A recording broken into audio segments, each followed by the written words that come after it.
نحمده ونستعينه ونستغفره ونؤمن به ونتوكل عليه ونعوذ بالله من شرور أنفسنا ومن سيئات أعمالنا من يهده الله فلا مضل له ومن يضلل فلا هادي له أشهد أن لا إله إلا الله وحده لا شريك له وأشهد أن محمدا عبده ورسوله أرسله بالهدى ودين الحق ليظهره على الدين كله ولو كره المشركون اللهم صل على محمد وعلى آل محمد كما صليت على إبراهيم وعلى آل إبراهيم إنك حميد مجيد اللهم بارك على محمد وعلى آل محمد كما باركت على إبراهيم وعلى آل إبراهيم إنك حميد مجيد أما بعد فإن خير الكلام كلام الله وخير السنن سنن محمد صلى الله عليه وسلم وشر الأمور محدثاتها وكل محدثة بدعة وكل بدعة ضلالة أيها الإخوة والأخوات أوصيكم وإياي أولا بتقوى الله أعوذ بالله السميع العليم من الشيطان الرجيم إن أول بيت وضع للناس للذي ببكة مباركا وهدى للعالمين فيه آيات بينات مقام إبراهيم ومن دخله كان آمنا ولله على الناس حج البيت من استطاع إليه سبيلا ومن كفر فإن الله غني عن العالمين. സത്യവിശ്വാസികളെ, വിശ്വാസിനികളെ, അല്ലാഹു സുബ്ഹാനഹു വ തആലയുടെ നിയമനിർദ്ദേശങ്ങൾ പാലിച്ച് വിലക്കുകളിൽ നിന്ന് വിട്ടുനിന്ന് ജീവിതത്തെ കുറെ കൂടി നന്നാക്കാൻ ശ്രമിക്കണമെന്ന് ആദ്യം എന്നെയും പിന്നെ നിങ്ങളെയും ഉപദേശിക്കുകയാണ്.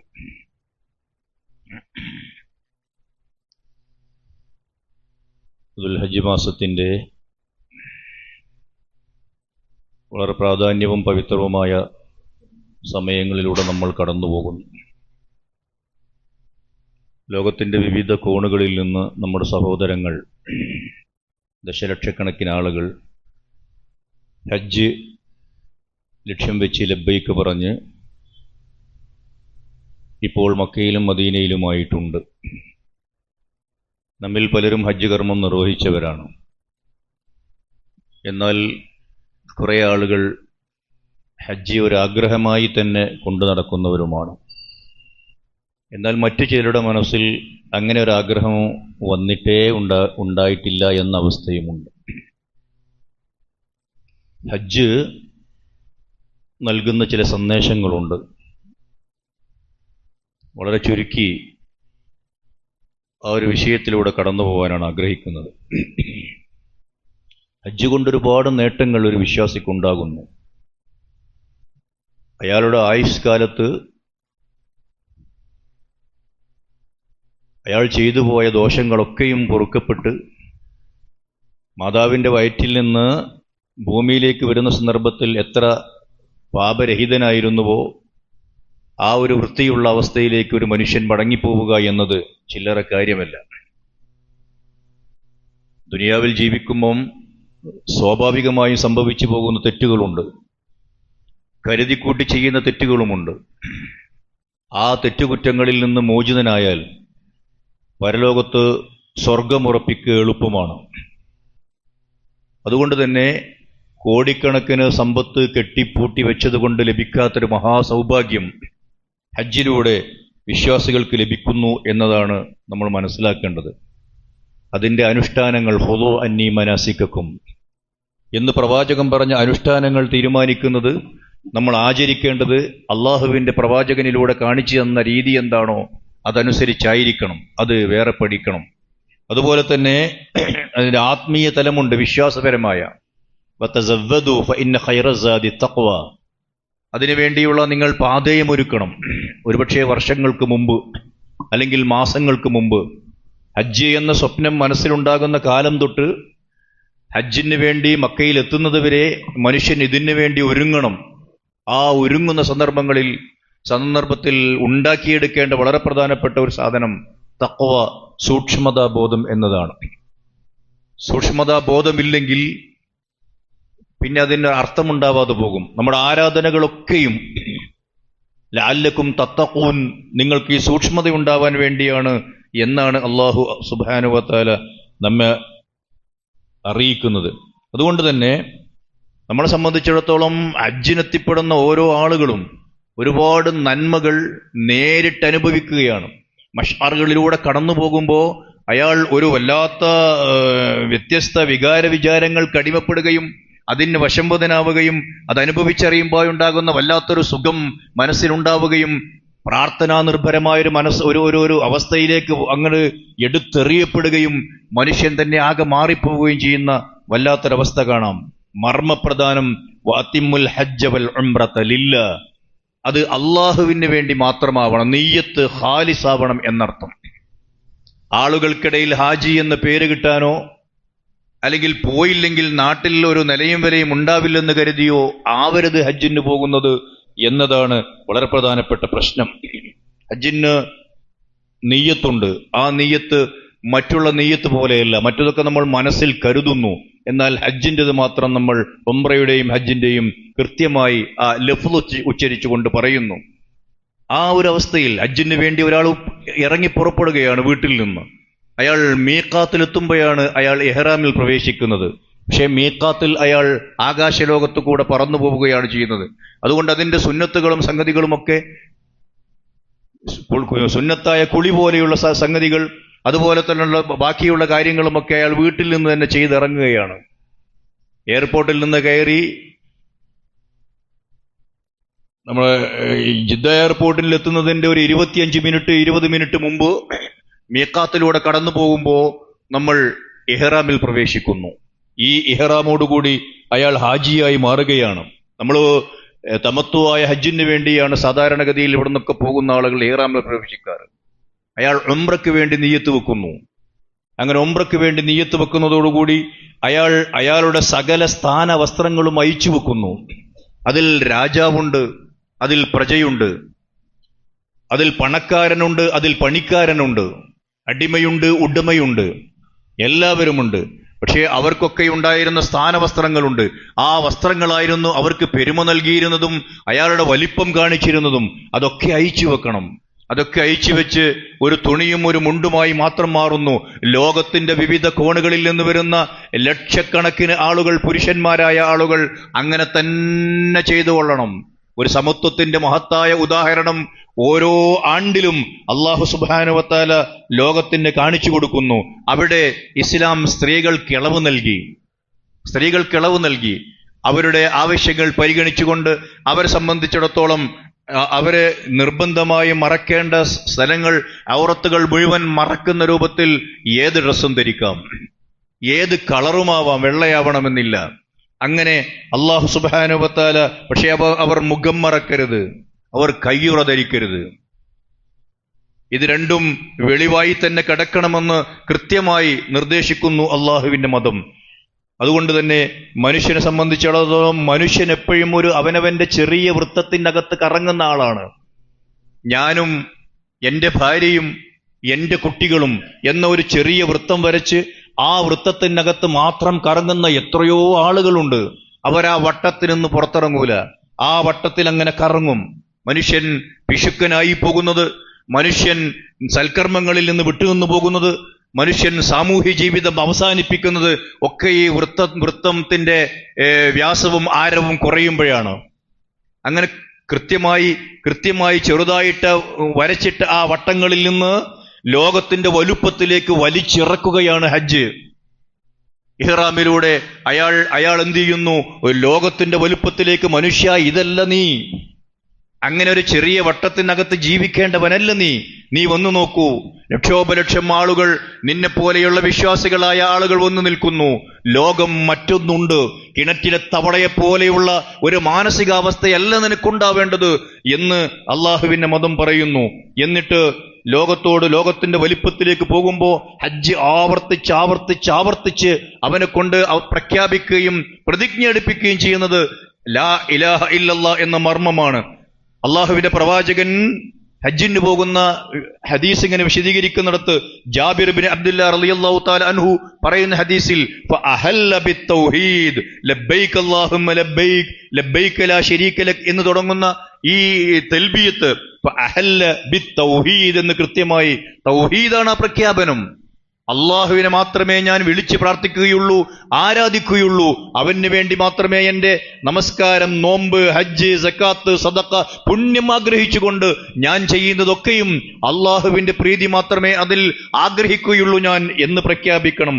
ലബ്ബൈക് ഇലാഹൽ ഹഖ് ലബ്ബൈക് എന്ന് കാണാം. അബൂ ഹുറൈറ റളിയല്ലാഹു തആല അൻഹു ഉദ്ധരിക്കുന്ന ഹദീസിൽ അല്ലാഹുമ്മ ഹജ്ജത്തൻ ലാ റിയാ ഫീഹാ വലാ സുംഅ. അനസ് ബിൻ മാലിക് റളിയല്ലാഹു തആല അൻഹു ഉദ്ധരിക്കുന്ന ഹദീസിൽ അങ്ങനെയാണ് പ്രവാചക തിരുമേനി സല്ലല്ലാഹു അലൈഹി വസല്ലം അല്ലാഹുമ്മ ഹജ്ജത്തൻ ഈ ഇഹ്റാമിൽ പ്രവേശിക്കുമ്പോ നിയ്യത്ത് വെക്കുമ്പോൾ പഠിപ്പിച്ചത് അല്ലാഹുമ്മ ഹജ്ജത്തൻ ലാ റിയാ വലാ സുംഅ. കേൾവിക്കല്ല ഇത്, മറ്റുള്ള മുമ്പിൽ പെരുമ നടിക്കാനുമല്ല ഇത്, മറ്റുള്ളവരുടെ വിളിപ്പേരിന് വേണ്ടിയല്ല, എനിക്ക് പ്രശസ്തി ഉണ്ടാകുവാനും വേണ്ടിയല്ല. ഒരു റിയാവും ഞാനിതിൽ കാണുന്നില്ല, നിന്റെ കൂലി മാത്രം. അതുകൊണ്ട് അവിടെ നിന്ന് അങ്ങോട്ടൊരു പുതിയ മനുഷ്യനുണ്ടാവുന്നു ഇഹ്റാമിൽ, മീഖാത്ത് മുതൽക്കങ്ങോട്ട്. അയാൾക്ക് അതുവരെ അനുവദനീയമായിരുന്ന പല കാര്യങ്ങളും ഇനി അയാൾക്ക് ചെയ്തുകൂടാ. അങ്ങനെയുള്ള കുറെ സംഗതികൾ ഹറാമാകുന്നു. ജീവിതത്തിൽ എന്തൊക്കെ പാടുണ്ട്, എന്തൊക്കെ പാടില്ല, എപ്പോൾ ചെയ്യണം, എപ്പോൾ ചെയ്യാതിരുന്നുകൂടാ, ഇതൊക്കെ മനുഷ്യന്റെ ബുദ്ധി കൊണ്ട് ആലോചിച്ച് തീരുമാനിക്കാൻ അള്ളാഹുവിന്റെ മതം സമ്മതിക്കുന്നില്ല. കാരണം ആ ബുദ്ധിക്ക് അത് പ്രാപ്യമല്ല. എന്തുകൊണ്ടങ്ങനെ? അള്ളാഹു നിശ്ചയിച്ചത് കൊണ്ടങ്ങനെ എന്നാണ്. നമ്മളല്ല തീരുമാനിക്കുക, നമ്മുടെ റബ്ബാണ്. അങ്ങനെ തെൽബിയത്ത് മാത്രം മനസ്സിൽ ഉച്ചരിച്ചുകൊണ്ട് അയാൾ ജിദ്ദ എയർപോർട്ടിലെത്തുന്നു, ഹോട്ടലിലെത്തുന്നു, വിശ്രമിക്കുന്നു. അയാൾ ഹജ്ജിന്റെ മുതമത്തിയായ ഹജ്ജിന് വേണ്ടി നിയത്ത് ചെയ്യ ആളുടെ ഹജ്ജിന്റെ കർമ്മങ്ങൾ തന്നെ ആരംഭിക്കുന്നു. ആ ഉംറയിലൂടെ അയാൾ കഅബാലയത്തെ ലക്ഷ്യം വെച്ചുകൊണ്ട് നടക്കുന്നു. ഈ കഅബാലയത്തെക്കുറിച്ച്, കഅബാലയം കാണുന്നതിന് മുമ്പ് പലപ്പോഴും സാധാരണക്കാരായ ആളുകളുടെ മനസ്സിൽ പ്രത്യേകിച്ചും കുറെ സങ്കല്പങ്ങളുണ്ട്. ആത്മീയമായ നിസ്സംഗത ചൂഴ്ന്നു നിൽക്കുന്ന, മൂടി നിൽക്കുന്ന എന്തോ ഒരു വലിയ കേന്ദ്രം, കൊട്ടാര സമാനമായ ഒരു ബിൽഡിങ്, അതിനകത്ത് ആരുടെയോ ഖബർ അല്ലെങ്കിൽ 1, 2, 3 ആളുകളുടെ ഖബറുകൾ ഉണ്ടാകും എന്നൊക്കെ സങ്കല്പത്തിലാണ് പലരും മക്കയിലെത്തുക. കാരണം അവർ കണ്ട തീർത്ഥാടന കേന്ദ്രങ്ങളിലെ കെട്ടിടങ്ങളും അതിന്റെ സ്വഭാവവും ഒക്കെ അങ്ങനെയാ. പേടിപ്പെടുത്തുന്ന എന്തൊക്കെ അങ്ങനെ ചൊല്ലിപ്പറയുകയും എന്തൊക്കെയോ വാസനിപ്പിക്കുകയും ഒക്കെ ചെയ്യുന്ന എന്തോ ഒരു ഗൂഢമായ ഒരവസ്ഥയിലേക്ക് ചെന്നെത്തുന്ന ഒരു ഗേഹമായിരിക്കാം അത് എന്ന് ചിലരുടെ മനസ്സിലുണ്ടാകുന്നു. പക്ഷെ ചെന്നു നോക്കുമ്പോ ശില്പചാരുത ഇല്ലാത്ത, ഭംഗി മോടിയൊന്നും അല്ലാത്ത ഒരു കെട്ടിടത്തിന്റെ മുമ്പിലെത്തി നിൽക്കുന്നു. പക്ഷെ ആ കെട്ടിടത്തിന്റെ മുമ്പിലെത്തി നിൽക്കുന്ന മനുഷ്യന്റെ മനസ്സിൽ വികാര വിക്ഷോഭങ്ങൾ ഇങ്ങനെ തള്ളി വരികയാണ്. അവിടെ വിശ്വാസിയായ ഒരു മനുഷ്യന്റെ മനസ്സിലേക്ക് ഒരു ഓർമ്മ കടന്നു വരണം. ഹജ്ജിന് പോകുമ്പോഴും ഉംറക്ക് പോകുമ്പോഴുമൊക്കെ കഅബാലയത്തിന്റെ മുമ്പിലെത്തുമ്പോ ഞാൻ ഇതുവരെ തിരിഞ്ഞു നിന്ന് നമസ്കരിച്ച ഒരു ഗേഹമാണിത്. പക്ഷേ ഒരു കാര്യം എനിക്ക് ഉറപ്പുണ്ട്, ലാ ലിൽ കഅബ ബൽ ഇലൽ കഅബ ഫഖത്ത്. ഞാൻ ഈ കഅബയെ ആരാധിച്ചിട്ടില്ല, ഈ കഅബയ്ക്ക് വേണ്ടി ഞാൻ നമസ്കരിച്ചിട്ടില്ല. ഈ കഅബയിലേക്ക് തിരിയണം എന്ന് പറഞ്ഞതുകൊണ്ട് മാത്രം ഞാൻ തിരിഞ്ഞു എന്ന് മാത്രം. ഇതെന്റെ ആരാധനാ ഗേഹമല്ല. ഈ ഗേഹത്തെ ആരാധിക്കുവാനോ അതിന്റെ മൂലയിലുള്ള ശിലയോ എന്റെ ആരാധ്യ വസ്തുവല്ല. അങ്ങോട്ട് തിരിയണം എന്ന് പറഞ്ഞതുകൊണ്ട് ഞാൻ തിരിഞ്ഞു എന്ന് മാത്രം വിശ്വാസിയായ ആളുകളുടെ മനസ്സിൽ വരുന്നു. ആ സമയത്ത് അല്ലാഹു സുബ്ഹാനഹു വ തആലയോട് അവിടെ നിന്നുകൊണ്ട് പ്രാർത്ഥിക്കുന്ന പ്രാർത്ഥനയ്ക്ക് ഉത്തരം കിട്ടുമെന്ന് അള്ളാഹുവിന്റെ പ്രവാചകൻ നമ്മളെ പഠിപ്പിക്കുന്നു. എപ്പോ പോയാലും അവിടെ എത്തുമ്പോഴുള്ള ആ പ്രാർത്ഥനയ്ക്ക് ഉത്തരം കിട്ടും. അങ്ങനെ ഈ വികാര വിക്ഷോഭങ്ങൾ പ്രാർത്ഥനയ്ക്ക് വഴിമാറുകയാണ്. അയാൾ മത്താഫിലേക്ക് പതുക്കെ ചെല്ലുന്നു. മത്താഫിലെത്തി ഹജറുൽ അസ്വദിന്റെ നേരെ ചെന്നു നിന്ന് അതിനെ മുത്തിക്കൊണ്ടാണ് പ്രവാചക തിരുമേനി സല്ലല്ലാഹു അലൈഹി വസല്ലം തവാഫ് ആരംഭിച്ചത്. ദശലക്ഷക്കണക്കിന് ആളുകൾക്ക് അത് നിയമമായി വെച്ചിരുന്നെങ്കിൽ ആലോചിച്ചു നോക്കൂ. അസംഭവ്യമായ കാര്യങ്ങളൊന്നും ഇസ്ലാമിൽ നിയമമാക്കി വെക്കില്ല. അതുകൊണ്ട് തന്നെ അതിന്റെ നേരെ ഇപ്പുറത്ത് കാണുന്ന ഒരു പച്ച ലൈറ്റിനോട് സാങ്കല്പികമായ രേഖ വരച്ച്, മനസ്സുകൊണ്ട് വരച്ച്, ആ രേഖയുടെ തൊട്ട് മുമ്പിൽ നിന്നുകൊണ്ട് വലത് കൈ ഉയർത്തി ബിസ്മില്ലാഹി അല്ലാഹു അക്ബർ എന്ന് പറഞ്ഞുകൊണ്ട് ഈ പ്രയാണം ആരംഭിക്കുന്നു. ഈ തവാഫ്, ആ തവാഫ് ജീവിതത്തിൽ തവാഫ് ചെയ്യുമ്പോൾ നമ്മൾ അറിയേണ്ട ഒരുപാട് കാര്യങ്ങളുണ്ട്. അത് ഈ പ്രപഞ്ചത്തിന്റെ താളമാണ്. പരമാണുവിലെ ആറ്റത്തിലെ ഇലക്ട്രോണുകൾ മുതൽക്കിങ്ങോട്ട് ഗാലക്സികളുടെ കറക്കം വരെ ആകാശലോകത്തുള്ള മുഴുവൻ ഗോളങ്ങളും കറങ്ങുന്നത് ആന്റി ക്ലോക്ക് വൈസിലാണ്. ഗർഭാശയത്തിലേക്ക് പ്രവേശനം കാത്തുകൊണ്ട് ഗർഭാശയ ഭിത്തിക്ക് മുമ്പിൽ നിൽക്കുന്ന പുരുഷ ബീജങ്ങൾ അവിടെ കറങ്ങുന്നതും ആന്റി ക്ലോക്ക് വൈസിലാണ്. മഴ പെയ്തു. ഇപ്പോ നമ്മുടെ പറമ്പിലൊക്കെ വള്ളികൾ പടർന്നതൊന്ന് ശ്രദ്ധിക്കുക. അവർ ഒരു മരത്തിലൂടെ കയറി പോകുന്നത് ആന്റി ക്ലോക്ക് വൈസിലാണ്. നിങ്ങൾ എങ്ങനെ പിടിച്ച് തിരിച്ചിട്ട് നോക്കൂ, അവർ ഒന്ന് താഴെ വീണ് രണ്ടാമത് ഈ ആന്റി ക്ലോക്ക് വൈസിൽ കയറി പോകുന്നത് കാണാം. കൊടുങ്കാറ്റടിക്കുന്നത് ആന്റി ക്ലോക്ക് വൈസിലാണ്. അങ്ങനെ ഒരുപാട് സംഗതികൾ. ബൈത്തുൽ മഅ്മൂറിൽ ഒരു നിമിഷവും നിലക്കാതെ കോടിക്കണക്കിന് മലായിക്കത്തുകൾ തവാഫ് ചെയ്യുന്നത് ഈ ആന്റി ക്ലോക്ക് വൈസിലാണ്. ഈ ആന്റി ക്ലോക്ക് വൈസിൽ മനുഷ്യനിങ്ങനെ കഅബാലയത്തെ ഇടതുവശത്താക്കി തവാഫ് ആരംഭിക്കുന്നു. ആ തവാഫിന്റെ സന്ദർഭങ്ങളിൽ മനുഷ്യൻ എണ്ണി പറയണം ചെയ്തുപോയ തെറ്റുകൾ. അവിടെ നിന്ന് അങ്ങോട്ട് പിന്നെ ഈ ഹജ്ജ് കഴിഞ്ഞ് അവസാനത്തെ തവാഫും കഴിഞ്ഞിറങ്ങുന്നത് വരെ, വിടവാങ്ങൽ തവാഫ് വരെയുള്ള നിമിഷങ്ങളൊക്കെയും പ്രാർത്ഥനക്കുള്ളതാണ്. അള്ളാഹുവിന്റെ മുമ്പിൽ ചെയ്യുന്നുകൊണ്ട് ഈ പാപക്കറകൾ കഴുകി കളയാൻ വേണ്ടിയാണ് പോയത്. നോക്കൂ നിങ്ങൾ, ആ ഒരു സന്ദർഭത്തിൽ നമ്മൾ ലിസ്റ്റ് ചെയ്തു പോകുന്ന പ്രാർത്ഥനകൾ ഇങ്ങനെ പറയുമ്പോ, 3-ാമത്തെ മൂല മുതൽ 4-ാമത്തെ മൂല വരെ, റുക്നുൽ യമാനി മുതൽ ഹജറുൽ അസ്വദിന്റെ മൂല വരെ എത്തുമ്പോ ആ പ്രാർത്ഥനകൾക്ക് ബ്രേക്ക് ഇടുന്നു നമ്മൾ.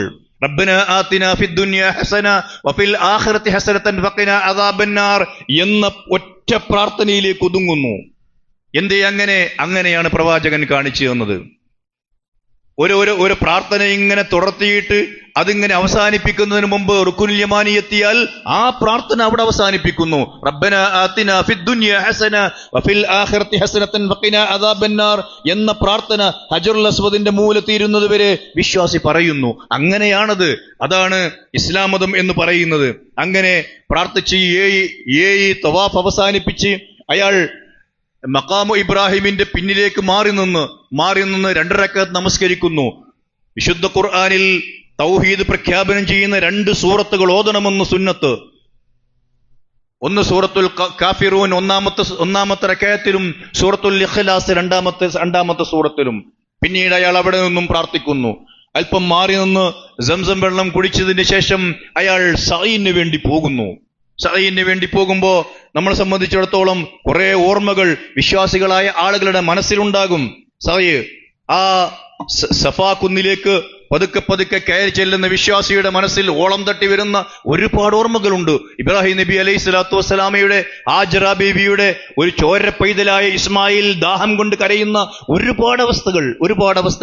ആ അവസ്ഥകളൊക്കെയും മനസ്സിലേക്ക് വരുന്ന സന്ദർഭത്തിൽ ആ സഫായുടെ കുന്നിന്റെ അല്പം ഉയരമുള്ള സ്ഥലത്തേക്ക് കയറി നിന്നു. ഇന്ന സഫാ വൽ മർവത മിൻ ശആഇരില്ലാഹ് ഫമൻ ഹജ്ജൽ ബൈത അവ യതമർ ഫലാ ജുനാഹ അലൈഹി അൻ യതവഫ ബിഹിമാ വമൻ തതവഅ ഖൈറൻ ഫഇന്നല്ലാഹ ശാകിറുൻ അലീം എന്ന് വിശ്വാസികൾ പറയുന്നു. കഅബാലയത്തിലേക്ക് നോക്കിയിട്ട് ചില പ്രഖ്യാപനങ്ങൾ അവിടെ നടക്കുന്നുണ്ട്. തൗഹീദിന്റെ വിളംബരം, വീണ്ടും തൗഹീദിന്റെ വിളംബരം. അള്ളാഹു അല്ലാത്തവരെ വിളിച്ചു തേടുന്ന ആളുകൾ ഈ കഅബാലയത്തിന്റെ തിരുമുറ്റത്തോ അപ്പുറത്തോ വരരുത്, അതിന്റെ ബൗണ്ടറി കടക്കരുത് എന്ന് അള്ളാഹുവിന്റെ മതം നേരത്തെ നിശ്ചയിച്ചിട്ടുണ്ട്. അത് നേരത്തെ നമ്മൾ സൂചിപ്പിച്ചതാണ്. ഹജ്ജിന്റെ ഓരോ ഘട്ടങ്ങളിലും നിന്നുകൊണ്ട് അള്ളാഹുവിനെ മാത്രമേ ഞാൻ ആരാധിക്കുകയുള്ളൂ എന്ന് വീണ്ടും പറയിപ്പിക്കുന്നു. ലാ ഇലാഹ ഇല്ലല്ലാഹു വഹ്ദഹു ലാ ശരീക ലഹു ലഹുൽ മുൽക്ക് വലഹുൽ ഹംദ് വഹുവ അലാ കുല്ലി ഷൈഇൻ ഖദീർ. പ്രവാചക തിരുമേനി വല്ലാത്തൊരു വൈകാരിക ആവേശത്താൽ മക്കം ഫതഹിന്റെ അന്ന് കഅബാലയത്തിന്റെ അടുത്ത് വന്ന് പറഞ്ഞ ഒരു ദിക്റുണ്ട്, ഒരു പ്രാർത്ഥനയുണ്ട്. ആ പ്രാർത്ഥന ആജിമാരെ കൊണ്ട് ഒരു സുന്നത്തായ ദിക്റായി അവിടെ പറയിപ്പിക്കുന്നുണ്ട്. ലാ ഇലാഹ ഇല്ലല്ലാഹ്, ലാ ഇലാഹ ഇല്ലല്ലാഹു വഹ്ദ അൻജസ വഅദ വനസറ അബ്ദ വഹസമൽ അഹ്സാബ വഹ്ദ എന്നത് ഒരു മക്കം ഫതഹിന്റെ അന്ന് അള്ളാഹുവിന്റെ പ്രവാചകൻ മക്ക കഅബാലയും മസ്ജിദുൽ ഹറാമും ഒക്കെ തന്റെ കാൽക്കീയിൽ വന്നപ്പോ പ്രഖ്യാപിച്ച പ്രഖ്യാപനമാണ്. നമുക്കത് ഇടക്കിടക്ക് അവിടെ പോയാലും ഇല്ലെങ്കിലും പറയാം, അള്ളാഹു അല്ലാതെ ആരാധ്യനില്ല, അവൻ ഏകനാണ്. ഇലാഹു എന്ന വിഷയത്തിൽ അവൻ ഒന്നേയുള്ളൂ. അവൻ വിശ്വാസികൾ ചെയ്ത സകല കരാറുകളും പൂർത്തീകരിച്ചവനാണ്. അള്ളാഹു അവന്റെ അടിമയെ സഹായിച്ചിട്ടുണ്ട്, ഇനിയും സഹായിക്കുക തന്നെ ചെയ്യും. ലോകത്ത് ഇസ്ലാമിനെതിരിൽ വരുന്ന സകല സഖ്യകക്ഷികളെയും തകർത്ത് തരിപ്പണമാക്കിയ തമ്പുരാൻ. ഈ ഒരു വികാരം വിശ്വാസികളുടെ മനസ്സിലുണ്ടാവണം. ഏത് പ്രതിസന്ധിയിലും നിരാശപ്പെട്ടിരിക്കുകയല്ല വേണ്ടത്. അവനവന് കഴിയാവുന്ന പരിശ്രമങ്ങൾ നടത്തണമെന്ന് ഹാജറ ബീവിയുടെ കഥ ഓർത്തുകൊണ്ടാണ് അയാൾ സഹി ആരംഭിക്കുന്നത്.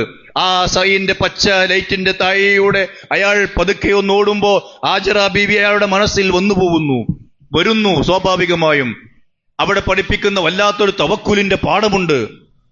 സങ്കടപ്പെട്ട് വിധിയെ പഴിച്ചിരിക്കുന്ന ഒരുപാട് ആളുകൾ വിശ്വാസികളുടെ കൂട്ടത്തിലുണ്ട്. അവരോട് തവക്കുൽ എന്ന് പറഞ്ഞാൽ അമലുൻ വ അമലുൻ എന്ന് ഇസ്ലാം പഠിപ്പിക്കുന്നു. ചെയ്യേണ്ടത് ചെയ്യണം, എന്നിട്ട് ആഗ്രഹിക്കണം, അള്ളാഹുവിൽ നിന്ന് പ്രതീക്ഷ അർപ്പിച്ചുകൊണ്ടിരിക്കണം. അങ്ങനെയുള്ള ഒരു വിശ്വാസം, ഒരു തവക്കലോടുകൂടി ജീവിക്കുന്ന ആളുകൾക്ക് അള്ളാഹു ഏത് വൈതരണിയിൽ നിന്നും ഏത് പ്രതിസന്ധിയിൽ നിന്നും ഒരു പോം വഴി, ഒരു എക്സിറ്റ് തുറന്നു കൊടുക്കും.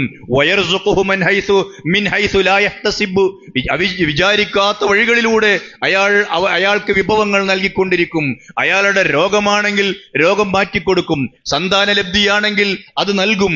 ടെൻഷനുകളും പ്രയാസങ്ങളുമാണെങ്കിൽ അതില്ലാതെയാക്കും. അയാൾക്ക് വേണ്ടതെന്തോ അത് നൽകും എന്ന് നമ്മൾ പഠിക്കും. ഒമയ്യത്തവക്കൽ അലല്ലാഹ് ഫഹുവ ഹസ്ബുഹു. ഈ ഒരു അവസ്ഥയിലൂടെ വേണം സഫക്കും മറുവക്കും ഇടയിലുള്ള 7 സായികൾ വിശ്വാസികളായ ആളുകൾ നൽകേണ്ടത്. ആ ഒരു കർമ്മം അവസാനിപ്പിച്ച് നാട്ടിലെത്തിയാൽ പിന്നെ അത് മറക്കണമെന്നല്ല ഇപ്പറഞ്ഞതിന്റെ അർത്ഥം. അയാൾ പിന്നീട് അത് കഴിഞ്ഞ് മുടിയെടുത്ത് തൽക്കാലം തഹല്ലുലായി സാധാരണക്കാരനെ പോലെ ജീവിക്കുന്നു. ഇനി അവർ ദുൽഹജ്ജ 8 ഏതാണോ അവർ താമസിക്കുന്ന ഹോട്ടൽ, അവിടെ വെച്ച് ഇഹ്റാമിൽ പ്രവേശിക്കുന്നു. വീണ്ടും ഹജ്ജിന് വേണ്ടി യൗമു തർവിയ എന്ന് ആ ദിവസത്തെ പേരിട്ടു. ഓരോ ദിവസത്തിനും ഓരോ സംഭവം നടക്കുന്നതിന്റെ പേരിൽ അറബി മാസത്തിന് ഓരോ പേരുകൾ അറബികൾ ഇട്ടിട്ടുണ്ട്. മുസ്ലിം സമുദായം ഇട്ടുവെച്ചിട്ടുണ്ട്. അള്ളാഹുവിന്റെ പ്രവാചകന്റെ സുന്നത്തും ഹദീസുകളും അതുപോലെ തന്നെ ഫുഖഹാക്കളും ഉലമാക്കളും ഇട്ടുവെച്ചിട്ടുണ്ട്. അതാദ്യം നമ്മൾക്ക് ബോധ്യപ്പെടണം. അതിലൊന്നാണ് യൗമു തർവിയ എന്ന് പറയുന്നത്. അവർ 6 കിലോമീറ്റർ അപ്പുറത്തുള്ള മിനയെ ലക്ഷ്യം വെച്ചുകൊണ്ട് പോകുന്നു. ഇനിയുള്ള 6 ദിവസങ്ങളിൽ 3 മൈതാനങ്ങളിലായി അല്ലാഹു സുബ്ഹാനഹു വ തആല അവരെ നടത്തിയും കിടത്തിയും ഒക്കെ ചില കർമ്മങ്ങളിലൂടെ പാകപ്പെടുത്തുകയാണ്. മിനയിൽ എത്തുമ്പോ വിശ്വാസികളായ ആളുകൾ, ഹജ്ജിന് പോകുന്നവരും ഹജ്ജ് കേൾക്കുന്നവരും ഹജ്ജ് ക്ലാസ്സിൽ പങ്കെടുക്കുന്നവരുമൊക്കെ മനസ്സിൽ വെക്കേണ്ട ചില സംഗതികളുണ്ട്. ഞാൻ ആവർത്തിക്കട്ടെ. അള്ളാഹുവിന്റെ മതമാചരിക്കേണ്ടത് എങ്ങനെ? പറഞ്ഞു തരേണ്ടത് അള്ളാഹു തന്നെയാണ്. കാണിച്ചു തരേണ്ടത് അള്ളാഹുവിന്റെ പ്രവാചകനാണ്. മറ്റാരെന്തൊക്കെ കാണിച്ചാലും ശരി, മറ്റാരെന്തൊക്കെ പറഞ്ഞു തന്നാലും ശരി, അത് മതത്തിന്റെ നിയമമാകുന്നില്ല. മിനയിലെത്തുന്ന വിശ്വാസിയെ സംബന്ധിച്ചിടത്തോളം അയാൾ 5 നേരം നമസ്കരിക്കുന്നു. 5 നേരം നമസ്കരിക്കുന്നു. പക്ഷെ അയാൾ ആ 5 നേരത്തെ നമസ്കാരം പൂർത്തിയാക്കുന്നില്ല. ഖസറായിട്ടാണ് നമസ്കരിക്കുന്നത്. നമ്മൾക്ക് പരിചയമുണ്ടോ ഹജ്ജിന്റെ ഈ വേളയിലല്ലാതെ ജമ്മിന്റെ കൂടെയല്ലാതെ ഖസറാക്കുന്നു. ളുഹർ 2 റക്അത്ത് നമസ്കരിക്കുന്നു. അസർ 2 റക്അത്ത് നമസ്കരിക്കുന്നു. ഓരോന്നിന്റെ നേരത്ത്. മഗ്രിബ് 3 റക്അത്ത് നമസ്കരിക്കുന്നു. ഇശാ 2 റക്അത്ത് നമസ്കരിക്കുന്നു. സുബ്ഹ് 2 റക്അത്ത് നമസ്കരിക്കുന്നു. ജമ്മാക്കരുത്, എന്നാൽ ഖസറാക്കണം. എന്നാൽ നാളെയോ അറഫ മൈതാനിയിലെത്തുമ്പോ ളുഹറും അസറും രണ്ടും ജമ്മും ഖസറുമായി നമസ്കരിക്കുന്നു. അന്ന് രാത്രി മുസ്ദലിഫയിൽ എത്തുമ്പോഴോ മഗ്രിബും ഇശാവും ജമ്മും ഖസറുമായി നമസ്കരിക്കുന്നു. എന്ത് അങ്ങനെയാണ്. വീണ്ടും പിറ്റേ ദിവസം മിനയിലെത്തിയാലോ വീണ്ടും ആ 4 ദിവസങ്ങളിൽ അങ്ങനെ തന്നെ നമസ്കരിക്കുന്നു. എങ്ങനെ? ജമ്മാക്കാതെ കസറായി നമസ്കരിക്കുന്നു. അള്ളാഹുവിന്റെ പ്രവാചകനിലൂടെ അള്ളാഹു കാണിച്ചു തന്ന മതത്തിന്റെ നിയമങ്ങൾ എന്തുകൊണ്ടങ്ങനെ എന്ന ചോദ്യത്തിന് പലപ്പോഴും നമ്മൾക്ക് ഉത്തരം ലഭിക്കുകയില്ല എന്ന് വിശ്വാസികൾക്ക് ഇപ്പോഴും അറിയില്ല. ഞങ്ങൾ അവരെക്കാൾ പഠിച്ചവരാണ്, ഞങ്ങൾ അവരെക്കാൾ വിവരമുള്ളവരാണ്, ഞങ്ങൾക്കിങ്ങനെയാണ് തോന്നുന്നത് എന്നത് മതത്തെ സമീപിക്കേണ്ട രീതിയല്ല എന്ന് വിശ്വാസികളായ ആളുകൾ കൃത്യമായി മനസ്സിലാക്കേണ്ടതുണ്ട്. ആരാധനകൾ നിശ്ചയിച്ച് നൽകുന്നത് അള്ളാഹുവാണ്. ദുൽഹജ്ജ 8 എന്ന് പറയുന്ന ദുൽഹിജ്ജ മാസം 9 എന്ന് പറയുന്നത് അറഫ മൈതാനിയിലേക്ക് എത്തുന്നു. ലോകത്തെ ഏറ്റവും നല്ല ദിവസം, ഏറ്റവും കൂടുതൽ ആളുകൾ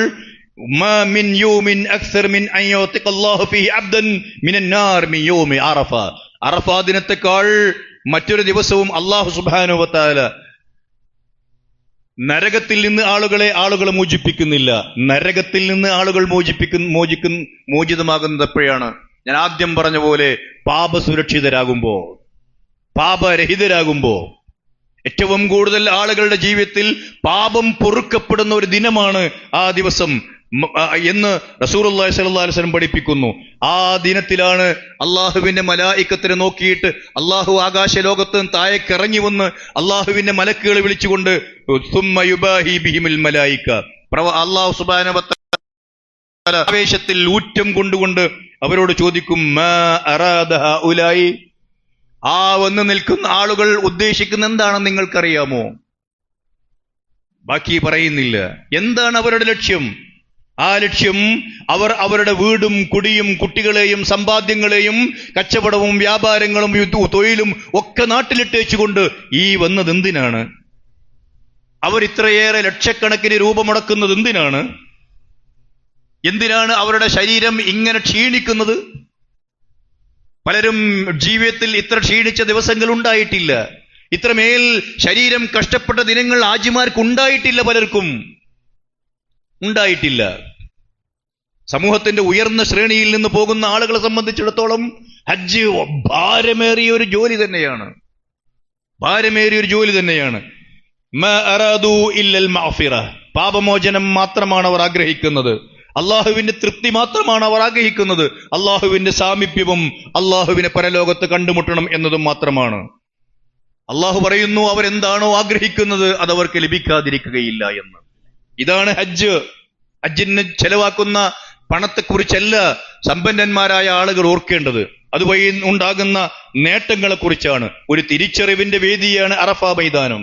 അറഫ മൈതാനിയിൽ ജീവിതത്തിൽ ഒരിക്കൽ പോയി നിന്ന ആളുകളോട് ഇത് പറയേണ്ടതില്ല. ഒരു തിരിച്ചറിവിന്റെ വേദിയാണ്. എനിക്ക് പൊറുപ്പിക്കാനുള്ള ഒരുപാട് തെറ്റുകളുണ്ട്, ഞാനും മനുഷ്യനാണല്ലോ. കുല്ലു ഇബ്നു ആദമിൻ ഖത്താഊൻ എന്ന ചൊല്ല് ഈ ഞാൻ കാണുന്ന നോക്കത്താ ദൂരത്ത് പരന്നു കിടക്കുന്ന ഈ ഹാജിമാർ മുഴുവൻ കരഞ്ഞ് പൊറുപ്പിക്കുന്നത് അവരുടെ ജീവിതത്തിൽ സംഭവിച്ചു പോയ പിഴവുകൾ തന്നെയാണ് ആദ്യം. പിന്നെയാണ് അവരുടെ ആവശ്യങ്ങൾ പറയുന്നത്. അതിനർത്ഥം ഈ മനുഷ്യരെല്ലാവരും ഈ സ്വഭാവക്കാരാണ് എന്നാണ്. എന്റെ ജീവിതത്തിലും പറ്റിപ്പോയ ഇബ്ലീസിന്റെ ദുർബോധനത്തിൽ നിന്ന് വീണ് വയങ്ങിപ്പോയി ഞാൻ ചെയ്തു പോയ ഈ തിന്മകളൊക്കെയും ഇവിടം പറഞ്ഞ് കരഞ്ഞ് മാപ്പാക്കണം ഞാൻ എന്നിട്ട് ശുദ്ധീകരണം ആവശ്യപ്പെടുന്നു. അങ്ങനെയുള്ള ഒരു ശുദ്ധീകരണത്തിന് വിധേയമാവുകയാണ്. ജീവിതത്തിൽ ഏറെക്കുറെ എല്ലാവരും ഈ ഒരവസ്ഥയിലൂടെ കടന്നു പോകുന്നു. വിശുദ്ധ ഖുർആൻ പറഞ്ഞ ഒരു വാചകം അറഫ മൈതാനിയിൽ എത്തുമ്പോ വിശ്വാസികളുടെ മനസ്സിലേക്ക് വരുന്നു. ഖുൽ യാ ഇബാദിയല്ലദീന അസ്റഫു അലാ അൻഫുസിഹിം ലാ തഖ്നതു മിർ റഹ്മത്തില്ലാ. തെറ്റുകളുടെ കൂമ്പാരത്തിന്റെ പുറത്ത് ജീവിക്കുന്ന വിശ്വാസികളായ മനുഷ്യന്മാരോട്, എല്ലാ മനുഷ്യന്മാരോടും എന്റെ അടിയാറുകളെ ലാ തഖ്നതു മിർ റഹ്മത്തില്ലാ, നിങ്ങൾ അള്ളാഹുവിന്റെ കാരുണ്യത്തെക്കുറിച്ച് നിരാശരാകരുത്. ഞാൻ ഒരുപാട് തെറ്റുകൾ ചെയ്തു പോയി, എനിക്ക് അള്ളാഹു പുറത്തു തരുമോ? അങ്ങനെ ഒരു ചിന്തയെ വേണ്ട. ഏറ്റുപറയാൻ തയ്യാറുണ്ട് എങ്കിൽ അള്ളാഹു പുറത്തു തരും. ഇന്നല്ലാഹ യഗ്ഫിറു ദുനൂബ ജമീഅ. മരണത്തിന്റെ മുമ്പാണ് ഇത്, മരിക്കുന്നതിന്റെ മുമ്പാണിത്. മരിച്ചു കഴിഞ്ഞതിന് ശേഷം പിന്നീട് ഈ ചോയ്സ് ഇല്ല. മരിക്കുന്നതിന്റെ മുമ്പ് ഈ പാപം പൊറുപ്പിക്കൽ നടത്തണം. അല്ലാതിരുന്നാൽ പിന്നീട് അള്ളാഹു പുറത്തു വരില്ല. ഇന്നല്ലാഹ ലാ യഗ്ഫിറു അൻ യുശ്റക ബിഹി വയഗ്ഫിറു മാ ദൂന ദാലിക ലിമൻ യശാ. ശിർക്കും അള്ളാഹു പുറത്തു തരും ഈ ലോകത്ത് വെച്ച് അത് ഏറ്റുപറഞ്ഞാൽ. ഇനി എന്റെ ജീവിതത്തിൽ ഞാൻ അള്ളാഹു അല്ലാത്തവരെ ആരാധിക്കുകയില്ല എന്ന് തീർത്തു പറഞ്ഞുകൊണ്ട് പടച്ചതമ്പുരാന്റെ മുമ്പിൽ തൗബ ചെയ്താൽ ശുർക്കും പൊറുക്കും. അതെവിടെ വെച്ച് ചെയ്യണം? ഇവിടെ വെച്ച്. അല്ലാത്തത് അള്ളാഹു നമ്മുടെ പ്രാർത്ഥന ഇല്ലാതെയും പുറത്തു തന്നേക്കാം എന്നാണ് സൂചിപ്പിക്കുന്നത്. അങ്ങനെയുള്ള ഒരവസ്ഥയിൽ വല്ലാത്തൊരു വൈകാരികാവസ്ഥയിൽ പാപങ്ങൾ ഇങ്ങനെ പൊറുപ്പിച്ചുകൊണ്ട് ഹാജിമാർ അറഫയിൽ കഴിഞ്ഞുകൂടുമ്പോ ലോകത്തുള്ള മറ്റുള്ള വിശ്വാസികൾക്കും അള്ളാഹു പാപം പൊറുപ്പിക്കുവാനുള്ള വല്ലാത്തൊരു ഗോൾഡൻ ചാൻസ് അനുവദിച്ചു തന്നിട്ടുണ്ട്. അതാണ് ഒരു സുന്നത്ത് നോമ്പ്. ഹജ്ജ് മാസം 9 അഥവാ നിങ്ങളുടെ യൗമ അറഫയിൽ നിങ്ങളൊരു നോമ്പ് അനുഷ്ഠിക്കണം. അങ്ങനെ അനുഷ്ഠിച്ചാൽ കഴിഞ്ഞുപോയ ഒരു വർഷത്തെയും വരാനിരിക്കുന്ന ഒരു വർഷത്തെയും പാപങ്ങൾ നിങ്ങൾക്ക് പുറത്തു കിട്ടും. അറഫയിൽ ജീവിതത്തിലെ മുഴുവൻ പാപങ്ങളുമാണ് പൊറുക്കുന്നത്. അവിടെ എത്താത്ത നിങ്ങൾക്ക് അള്ളാഹുവിന്റെ ഈ മാഫിറത്ത്, ഈ മർഹമത്ത്, ഈ കാരുണ്യത്തിന്റെ ഭാഗമാകാനുള്ള ഒരവസരം നിങ്ങൾക്ക് നൽകുന്നു. അഹ്തസിബ് അലല്ലാഹ് അൻ യുകഫിറ സൗമു യൗമ അറഫ അസ്സനത്തൽ മാളിയ വസ്സന അൽ ബാഖിയ ഐ സനതൈനി തുകഫിറാനി ബിസിയാമി യൗമിൻ വാഹിദ്. ഒരൊറ്റ ദിവസത്തെ നോമ്പ് കൊണ്ട് 2 വർഷത്തെ പാപം പുറത്തു കിട്ടുന്ന ഒരു അസുലഭ മുഹൂർത്തം വരാനിരിക്കുന്നു നമ്മുടെ ജീവിതത്തിൽ ഈ ആഴ്ച. അടുത്ത ഇതേ ദിവസം അത് മറന്നു പോകരുത്, അത് നാശമാക്കുകയും ചെയ്യരുത്. അള്ളാഹുവിന്റെ മതം ഞാൻ ആവർത്തിക്കട്ടെ, പ്രാക്ടിക്കൽ അല്ലാത്തൊരു നിയമം അള്ളാഹു പറയില്ല. ആചരിക്കാനാവാത്തൊരു നിയമം അള്ളാഹുവിന്റെ മതത്തിൽ ഉണ്ടാവുകയില്ല. ആളുകൾ കടത്തിക്കൂട്ടുന്ന പുതിയ പദങ്ങൾ, ഐക്യദാർഢ്യം പ്രകടിപ്പിക്കൽ, ആ സമയത്ത് അവിടെ ഹാജിമാർ നിൽക്കുമ്പോൾ ഈ സമയത്ത് ഇവിടെ നോമ്പ് നിൽക്കണം എന്നൊന്നും ഹദീസിലില്ല. അത് പ്രാക്ടിക്കൽ അല്ല. ലോകത്ത് സൗദി അറേബ്യ നിലകൊള്ളുന്ന ഭൂമിയുടെ ഒരു ഭാഗം പകലാകുമ്പോ അതിന്റെ എതിർഭാഗം കൂർക്കം വലിച്ചുറങ്ങുകയാണ്. എങ്ങനെയാണ് അവർക്ക് ഹാജിമാർ അറഫയിലുള്ള സന്ദർഭത്തിൽ നോമ്പ് നോൽക്കണമെന്ന് അള്ളാഹുവിന്റെ ഒരു കൽപ്പനയുണ്ടായിരുന്നുവെങ്കിൽ അത് പ്രാവർത്തികമാക്കാനാവുക?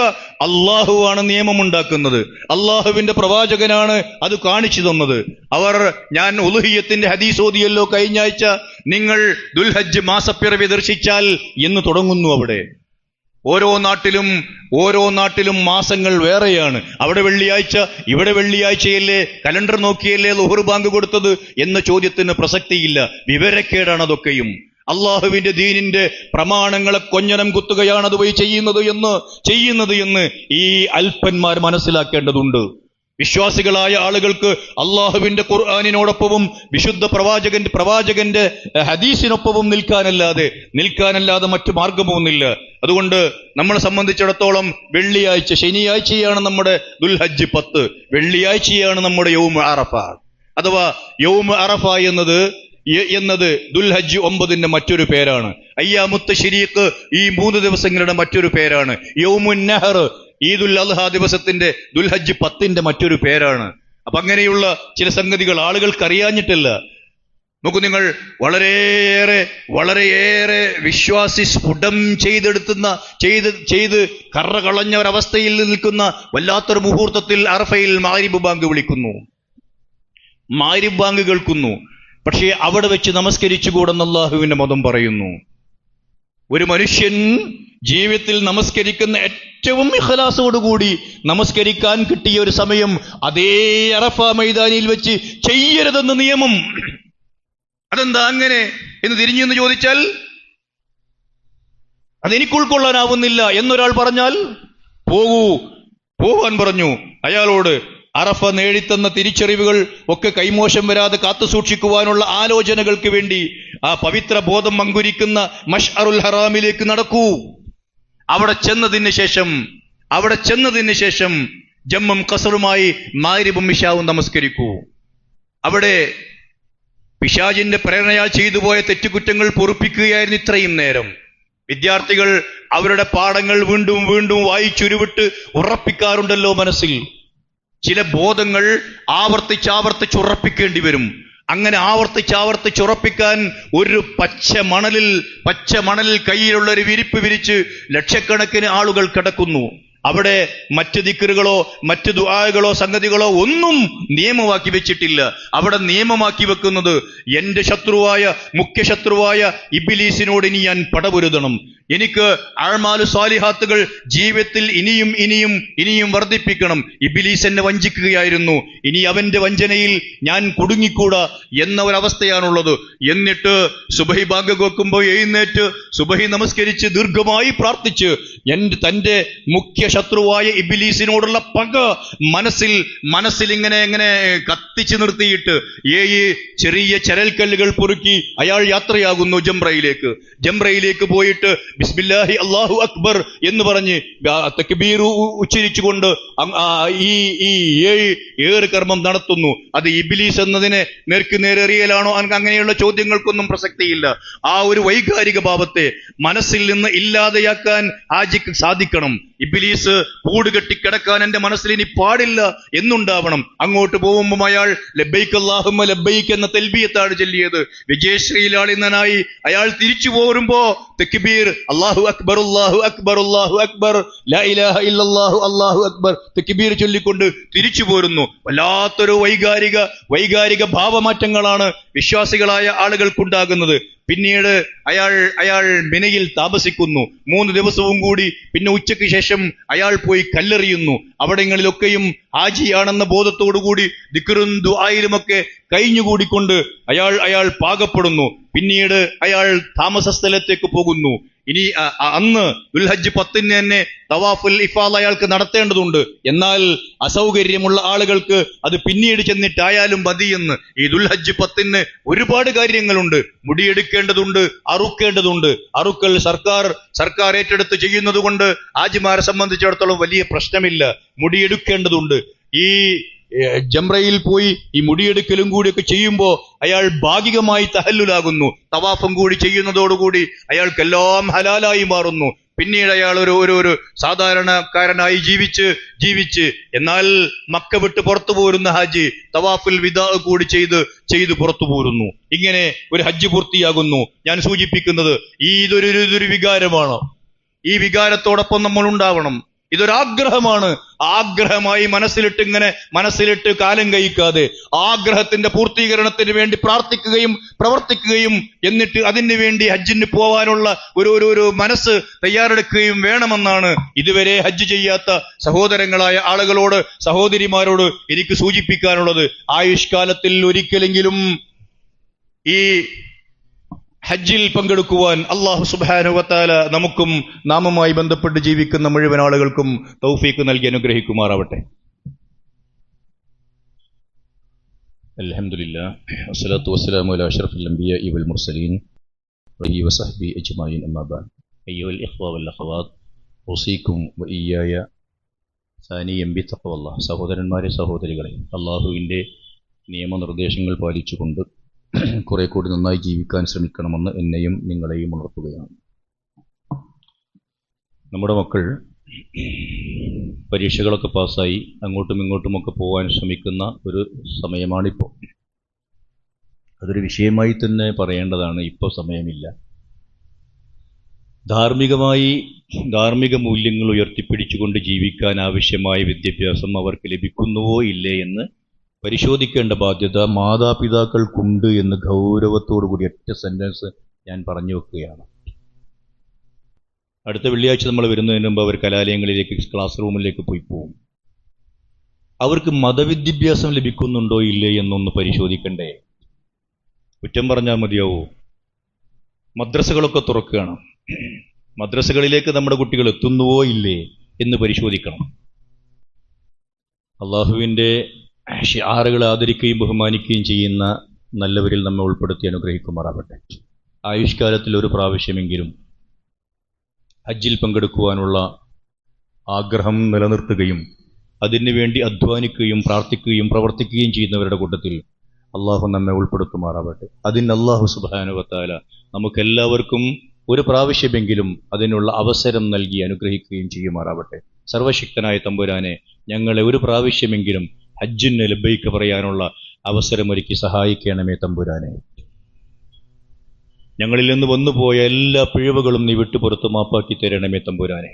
നിന്റെ ദീനിന്റെ നിയമങ്ങളെ നീ നിയമമാക്കി എന്നതിൻ്റെ പേരിൽ സന്തോഷപൂർവ്വം ആചരിക്കുന്ന നല്ല മനസ്സുള്ള ആളുകളുടെ കൂട്ടത്തിൽ, മുത്തഖികളുടെ കൂട്ടത്തിൽ നീ ഞങ്ങളെ ഉൾപ്പെടുത്തി അനുഗ്രഹിക്കണമേ തമ്പുരാനെ.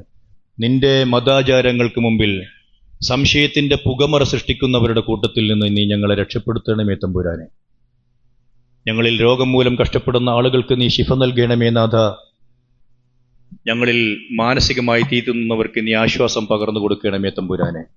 ഞങ്ങളിൽ നേരത്തെ മരണപ്പെട്ടു പോയവരെയും ഞങ്ങളെയും നീ പാപങ്ങളൊക്കെ കഴുകിക്കളഞ്ഞ് പൂങ്കാവനത്തിൽ ഒരുമിച്ച് ചേർക്കണമേ റഹ്മാനെ.